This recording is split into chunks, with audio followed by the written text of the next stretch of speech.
नमस्कार दोस्तों, स्वागत है आप सबका हमारे YouTube channel exam guide group में। मैं शाहिद खान आज आपके लिए लेकर आया हूँ हिंदी सब्जेक्ट के एक टॉपिक समास की क्लास। आज की ये वीडियो आपके लिए एक स्पेशल होगी और आज तक आपने चाहे क्लास में पढ़े हों या ट्रिक से पढ़े हों या किताब से पढ़े हों, कैसे भी समास पढ़े हों, उनसे सबसे अलग होगा, ये मेरी गारंटी है। और ये वीडियो देखने के बाद आप कभी भी अपनी लाइफ में समास को नहीं भूलोगे। ट्रिक मैं आपको नहीं बताऊंगा क्योंकि ट्रिक के मैं सख्त खिलाफ हूं और जो ट्रिक बताते हैं उनका भी सपोर्ट नहीं करता। वजह क्या है? ट्रिक एक चैप्टर की एक ट्रिक होती है। एग्जाम हॉल में किसी वजह से, बाय द वे स्ट्रेस से या किसी और वजह से आप वो ट्रिक भूल गए तो वो चैप्टर कंप्लीट आप भूल गए और उस चैप्टर से जो 4, 5, 8 जितने सवाल आए हैं सब फिनिश, सब के सब आपके पानी में जाएंगे। तो बेहतर आप ट्रिक याद न करें। थ्योरी आप इस समास की क्लास आप क्लास में 2 दिन पढ़ते हैं, 1 दिन पढ़ते हैं, 3 दिन पढ़ते हैं और एक लंबी चौड़ी थ्योरी तैयार कर लेते हैं, अपनी कॉपी में लिख लेते हैं, 8-10 पेज बन जाते हैं। फिर वो एक दूसरे में मिल जाते हैं, मिक्सअप हो जाते हैं या फिर इतनी लंबी थ्योरी आपके याद नहीं रहती। इन दोनों से हटकर मैं कुछ अलग बताऊंगा आज आपको और लगभग आधा पेज भी आपका नोट्स का नहीं बनेगा या 1 पेज से भी कम बनेगा। लगभग आधा पेज के लगभग आपके नोट्स तैयार होंगे और आप लाइफ में समास कभी नहीं भूलोगे। हिंदी के जितने भी टॉपिक हैं उनमें सिर्फ कुछ पार्ट इंपॉर्टेंट होता है, उसके अलावा आपको जो थ्योरी लिखाई जाती है उसमें न जाने आप क्या क्या याद कर लेते हैं, वो आपके किसी काम नहीं आने वाला लाइफ में भी, ये मेरी गारंटी है। इसलिए इस वीडियो में मैं सिर्फ उतना बताऊंगा जिसके अंदर से सवाल आएंगे। तो चलिए शुरू करते हैं समास का चैप्टर। सबसे पहली बात, समास 6 प्रकार के होते हैं, ये चीज आपको याद नहीं करनी। वजह, समास के आप नाम याद करोगे आपको अपने आप याद हो जाएगी। इस जैसी और भी बहुत सी फालतू चीजें हैं जो मैं आपको याद करने के लिए मोटिवेट नहीं करूंगा और ना ही उनकी राय दूंगा।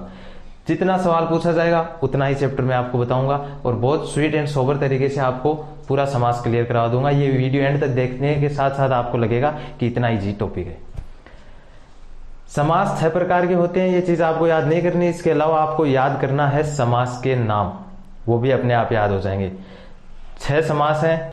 पहला समास अव्ययी भाव, बहुब्रीहि, कर्मधारय, तत्पुरुष, द्वंद्व और द्विगु, ये आपके 6 समास हैं। इन 6 के नाम में ही इनका मतलब छुपा है। इनका नाम आप ध्यान से याद कर लेना, उसके बाहर कुछ भी नहीं है। ठीक है, तो चलिए शुरुआत करते हैं सबसे पहले समास से, अव्ययी भाव समास। अव्ययी भाव समास जब भी आपने पढ़ा होगा, आपको पढ़ाया गया होगा, इसका पहला पद अव्यय होता है जिसका लिंग पुरुष काल चेंज नहीं किया जाता और भी ये ऐसे जोड़ दिया जाता है वगैरह वगैरह। ये सब चीजें आप भूल जाइए, बिल्कुल जीरो पर आ जाइए। अव्ययी भाव सिर्फ एक लाइन याद करनी है आपको इस समास के लिए, उपसर्ग, प्रत्यय और रिपीटिव शब्द। उपसर्ग, प्रत्यय और दोहराव वाले शब्द यानी जो रिपीट होते हैं, जैसे डगर डगर, नगर नगर, शहर शहर, ये सारे शब्द जो इस कैटेगरी में आते हैं, आंख मिस कर आप अव्ययी भाव समास सेलेक्ट कर देना, आपका 100% सही होगा।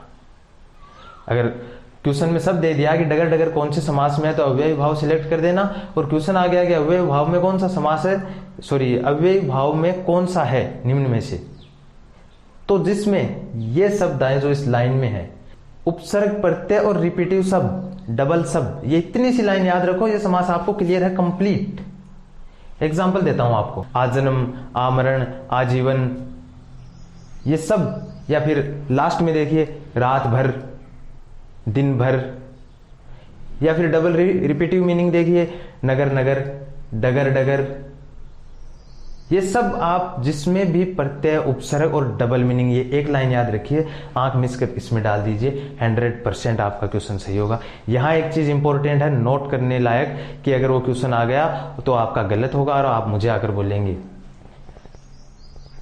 जो शुरू में मैंने बताया आजन्म, आ, ऐसा ही एक सेम शब्द आता है नैय तत्पुरुष समास में, जैसे अजय, इसमें भी अ है, लेकिन फर्क क्या है, जो नेगेटिव शब्द है जिसका नेगेटिव अर्थ निकल रहा है, इसके लिए भी आपको कुछ नहीं रटना, मैं सिर्फ 4 वर्ड 5 वर्ड बता रहा हूं आपको। ए अन अन न ना, आप देख रहे हैं, ए अन अन न ना शब्द के शुरू में अगर इन 5 में से एक आए तो आप नैय तत्पुरुष समास में डाल देना।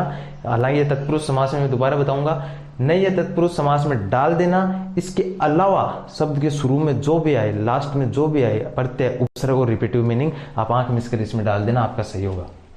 प्रथम समास आपका क्लियर।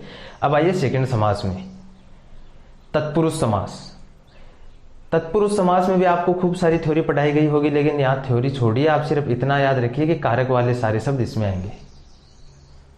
कारक आपने पढ़े होंगे, कर्ता ने कर्म को करण से संप्रदान के लिए वगैरह, ये जो सारे कारक हैं, कारक का चैप्टर किसी और दिन आपको क्लियर कराऊंगा इजी वे में।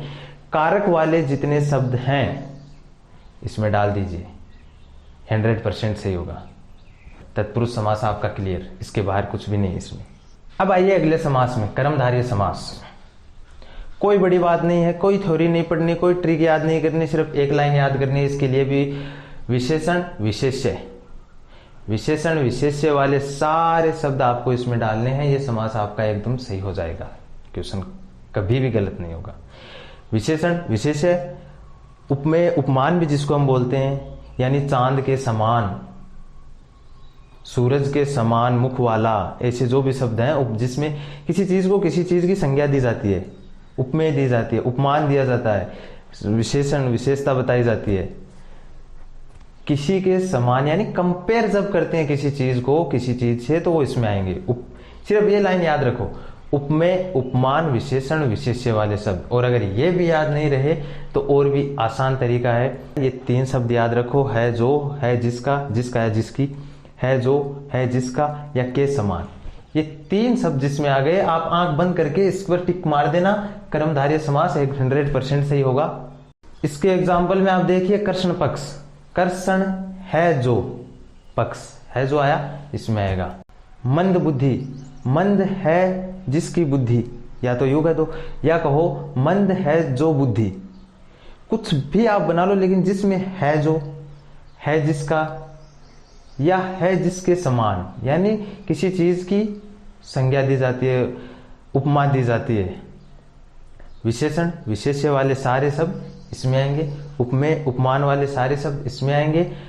या फिर ये याद रखो, जिस शब्द में है जो, है जिसका, के समान, ये 3 शब्द आए इसमें आएगा। अब आइए द्वंद्व समास में। आपने महाभारत या रामायण तो देखी होगी, द्वंद्व समास के नाम से आपको यह हमेशा याद रहेगा। महाभारत में कौरवों और पांडवों की सेना के बीच द्वंद्व युद्ध हुआ था, द्वंद्व युद्ध। रामायण में राम और रावण की सेना के मध्य द्वंद्व युद्ध हुआ था, यानी द्वंद्व युद्ध। यहाँ द्वंद्व समास को द्वंद्व युद्ध से हमेशा जोड़ना, ये हमेशा याद रहता है आपको कि द्वंद्व युद्ध किन के मध्य होता है। ऐसे 2 पक्षों के जो एक दूसरे के अपोजिट होते हों, विपक्ष होते हैं, एक दूसरे के विपक्ष होते हैं, उन्हीं में तो द्वंद्व युद्ध होगा ना। तो यहाँ भी द्वंद्व समास से ये याद रखो कि ऐसे शब्द होते हैं, द्वंद्व समास में हमेशा द्वंद्व युद्ध होता है, ये याद रखो। द्वंद्व समास में द्वंद्व युद्ध होता है, और द्वंद्व युद्ध हमेशा अपोजिट के मध्य होता है, यानी वे सब जो एक दूसरे के विपरीत हैं द्वंद्व समास में डाल दो, आप आपका एग्जैक्ट सही होगा। जैसे दिन रात, दिन और रात अपोजिट है। लड़का लड़की, लड़का और लड़की एक दूसरे के अपोजिट है लिंग में। माता पिता, इनका भी लिंग अपोजिट है। सुबह शाम, छोटा बड़ा, ऊंचा नीचा, सारे शब्द जो एक दूसरे के अपोजिट हैं द्वंद्व समास में डाल दो। इसके अलावा द्वंद्व समास में इससे बाहर कुछ नहीं है। एक चैप्टर है, वो है एक टॉपिक है संख्या। संख्या द्विगु समास में आएगा, लेकिन वो संख्या का चलो फिर आगे बताता हूं आपको। द्विगु समास में यहाँ आप कंफ्यूज हो जाओगे अगर साथ में बता दूंगा तो। द्वंद्व समास द्वंद्व युद्ध, और द्वंद्व युद्ध किन में होता है, जो एक दूसरे के अपोजिट होते हैं। दिन रात, छोटा बड़ा, जो भी अपोजिट शब्द हैं उनको आप इनमें डाल दो। अब एक समास और बचता है द्विगु समास, 2 समास बच गए। द्विगु समास पर आइए, गौर कीजिए, 6 समासों के किसी भी नाम में संख्यावाची शब्द नहीं है सिवाय द्विगु समास के। द्विगु, द्वि का अर्थ होता है 2, तो 2 मतलब संख्या हुई, यानी संख्याएं सिर्फ इस समास में आएगी, इसके अलावा और कुछ भी नहीं आएंगी। और संख्याएं कौन सी, 1 से 9 तक, और फिर 10, या यूं याद कर लीजिए 1 से 10 तक ये संख्याएं, और 10 के आगे 10 की गुणज, 10, 20, 30, 40, 50 कितनी भी हो लास्ट तक, 1 से 10, और फिर 10 के आगे 10, 20, 30, 40 नीचे की पट्टी। इसके अलावा जो संख्याएं आएगी, इससे पहले मैंने बताया था द्वंद्व समास में संख्याएं आती हैं इस 1 से 10 और 10, 20, 30, 40, 10 की जो गुणन है उनके अलावा सारी संख्याएं द्वंद्व समास में जाएंगी। वजह क्या है? मान लीजिए 31, 1 और 30 सेम नहीं है, अलग अलग हैं, तो इन्हीं में भी वही द्वंद्व युद्ध वाली बात आ गई। यानी कि जिस शब्द के अंदर हमें संख्या का बोध होता है, जिस शब्द में भी हमें संख्या का बोध होता है, जैसे तिरंगा, 3 रंग, 3 रंग हो गए ना तिरंगा। त्रिभुज, 3 भुज। चतुर्भुज, चौमुखी, 4 मुख। जिस भी शब्द में संख्या आ रही है वो शब्द या संख्या आंख मिच कर इसमें डाल देना। यानी 1 से 9 तक की संख्या और 10 और 10 के रिपीटिव, 1 से 10 तक की संख्या और 10 के रिपीटिव, यानी 1 से 10 की संख्या और 10 के गुणज, 10, 20, 30, 40, 50, 60 जितने भी लास्ट तक जाते हैं वो सब आपको इसमें डालने हैं। वो चाहे किसी शब्द में हो, चाहे डायरेक्ट संख्या हो, त्रिकोण, 3 कोण, या जो भी शब्द है जिसमें संख्या का बोध होता है इसमें डालने। इसके अलावा जो भी संख्या है 11, 12, 21, 22, 31, 32 ये सारी द्वंद्व समास में जाएंगी। जैसे मान लीजिए 31, 1 और 30 दोनों एक नहीं है, अलग अलग हैं, तो वही द्वंद्व युद्ध वाली बात यहां जोड़िए और उसको उसमें ले जाइए। लास्ट समास बचता है आपका बहुव्रीहि। बहुव्रीहि, बहुव्रीहि समास। यहां बहु जो शब्द है उसका अर्थ निकलता है 1 से ज्यादा, अर्थात 1 से ज्यादा, 2, 3 जो भी है। लेकिन इस शब्द को आपको इस तरह नहीं लेना, इस शब्द को आपको इस तरह लेना है कि 1 से ज्यादा, यानी ये पहला भी नहीं, दूसरा भी नहीं, कोई तीसरा अर्थ, अलग ही अर्थ। बहुव्रीहि समास, जो बहुव्रीहि समास है उसका अर्थ तीसरा ही निकलता है। जैसे नीलकंठ, इस शब्द को आप यूं देखिए कि नीलकंठ को अगर हम कहें कि नीला है कंठ जिसका है, जो है जिसका, ये तो मैंने कर्मधारय समास में बताए थे। लेकिन कर्मधारय समास का जो शब्द है उसका कोई तीसरा अर्थ नहीं निकलता, अलग ही। यानी जो शब्द जिसका कोई तीसरा अर्थ निकल रहा हो वो इसमें आएगा, इसके अलावा जो भी शब्द हैं वो कर्मधारय में जाएंगे। तीसरा अर्थ नीलकंठ, हम किसे कहते हैं? नीलाकंठ किसका है? शंकर भगवान का। तो हम उसका तीसरा अर्थ निकल गया ना, नीला है कंठ जिसका, शंकर भगवान, गजानन गणेश जी, और चक्रपाणी विष्णु भगवान। तो जिस शब्द का तीसरा अर्थ निकल रहा है कोई अलग ही, तो वो इसमें आएगा बहुव्रीहि। इनके बाहर समास में कुछ भी नहीं है। अब आपको नोट्स बताता हूं, लास्ट में सिर्फ आधे पेज के नोट्स हैं, ये लिख लेना आप। अव्ययभाव समास, अव्ययभाव समास, उपसर्ग, प्रत्यय और रिपीट वाले शब्द। तत्पुरुष समास, कारक वाले शब्द।